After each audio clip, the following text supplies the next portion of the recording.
আসসালামু আলাইকুম ওয়া রাহমাতুল্লাহি ওয়া বারাকাতুহু। আজকে আমরা জানব স্বপ্নে জুতা দেখার বিষয়ে কিছু ব্যাখ্যা। আলোচনা বুঝতে সাথেই থাকবেন। যারা এখনও চ্যানেলটি সাবস্ক্রাইব করেননি, ভেরিফাই চ্যানেলের ডিসক্রিপশন বক্সে ক্লিক করলে আমার পেজ এবং আইডি আসবে। এটা ছাড়া আলাদা অন্য কোনো পেজ নেই, আইডি নেই, ইমো নেই, হোয়াটসঅ্যাপ নেই, টিকটক নেই। নাম ছবি দেখে বিভ্রান্ত হওয়া যাবে না। প্রত্যেক ভিডিওতে আলাদা সাবধান করি, সতর্ক করি। কেউ বলেছেন জুতা পরে হাঁটতে দেখা আল্লাহ তাআলা রাস্তায় সফর করা বুঝিয়ে থাকে।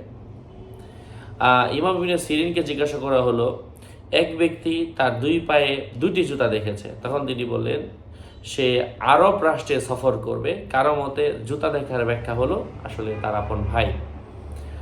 এ বিষয়ে আরেকজন ব্যক্তি ছিল, যে এ বিষয়ে একজন ব্যক্তি আল্লামা ইবনে সিরিনের কাছে জিজ্ঞাসা করলো, হযরত জি,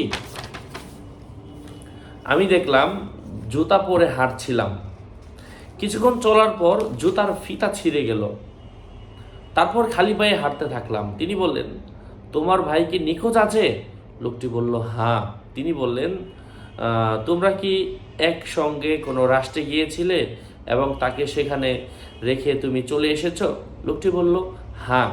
তিনি তা শুনে ইন্না লিল্লাহি ওয়া ইন্না ইলাইহি রাজিউন পাঠ করলেন, বললেন, সম্ভবত তোমার ভাই মারা গিয়েছে।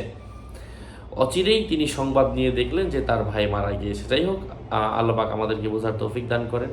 এই বিষয়গুলো নিয়ে আরও অনেক ব্যাখ্যা রয়েছে আমাদের চ্যানেলে, আপনারা দেখবেন, উপকৃত হতে পারবেন। আপনাদের মঙ্গল এবং দীর্ঘায়ু কামনা করে এখানে শেষ করছি।